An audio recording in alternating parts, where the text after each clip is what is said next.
Joe Pepitone once gave me his New York Yankees baseball cap. I'm not lying. He gave it to me. To me, Doug Swieteck, to me.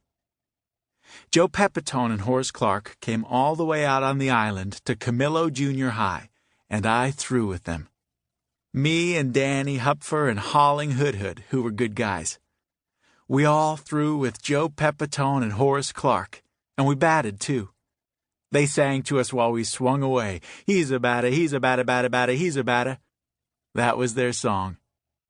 And afterward, Horace Clarke gave Danny his cap, and Joe Pepitone gave Holling his jacket, probably because he felt sorry for him on account of his dumb name, and then Joe Pepitone handed me his cap.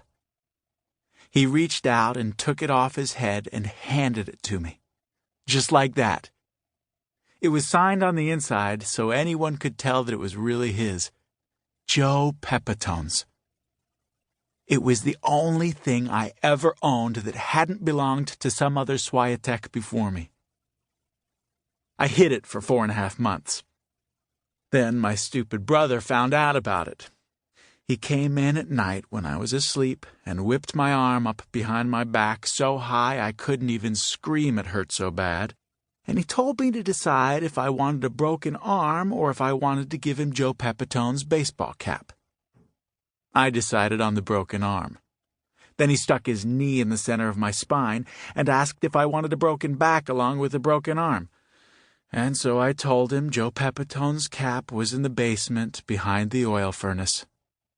It wasn't, but he went downstairs anyway. That's what a chump he is. So I threw on a t-shirt and shorts and Joe Pepitone's cap, which was under my pillow the whole time, the jerk, and got outside. Except he caught me.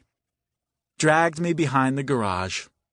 Took Joe Pepitone's baseball cap. Pummeled me in places where the bruises wouldn't show. A strategy that is none of your business. I think he kept the cap for 10 hours. Just long enough for me to see him with it at school. Then he traded it to Link Vitelli for cigarettes, and Link Vitelli kept it for a day, just long enough for me to see him with it at school. Then Link traded it to Glenn Dillard for a comb. A comb! And Glenn Dillard kept it for a day, just long enough for me to see him with it at school. Then Glenn lost it while driving his brother's Mustang without a license and with the top down, the jerk. It blew off somewhere on Jerusalem Avenue. I looked for it for a week. I guess now it's in a gutter, getting rained on or something. Probably anyone who walks by looks down and thinks it's a piece of junk. They're right. That's all it is. Now. But once, it was the only thing I ever owned that hadn't belonged to some other Swieteck before me. I know. That means a big fat 0 to anyone else. I tried to talk to my father about it. But it was a wrong day. Most days are wrong days. Most days he comes home red-faced with his eyes half closed and with that deadly silence that lets you know he'd have a whole lot to say if he ever let himself get started. And no one better get him started because there's no telling when he'll stop. And if he ever did get started, then pretty Mr. Colross at freaking Colross Lumber better not be the one to get him started because he'd punch pretty Mr. Colross's freaking lights out. And he didn't care if he did lose his job over it because it's a lousy job anyway. That was my father not letting himself get started. But I had a plan. All I had to do was get my father to take me to Yankee Stadium. That's all. If I could just see Joe Pepitone one more time. If I could just tell him what happened to my baseball cap.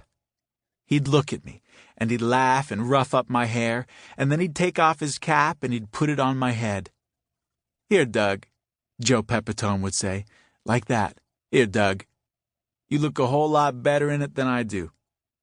That's what Joe Pepitone would say, because that's the kind of guy he is. That was the plan. and all I had to do was get my father to listen. But I picked a wrong day, because there aren't any right days. And my father said, "Are you crazy? Are you freaking crazy? I work 45 hours a week to put food on the table for you, and you want me to take you to Yankee Stadium because you lost some lousy baseball cap? It's not just some lousy—" That's all I got out. My father's hands are quick. That's the kind of guy he is.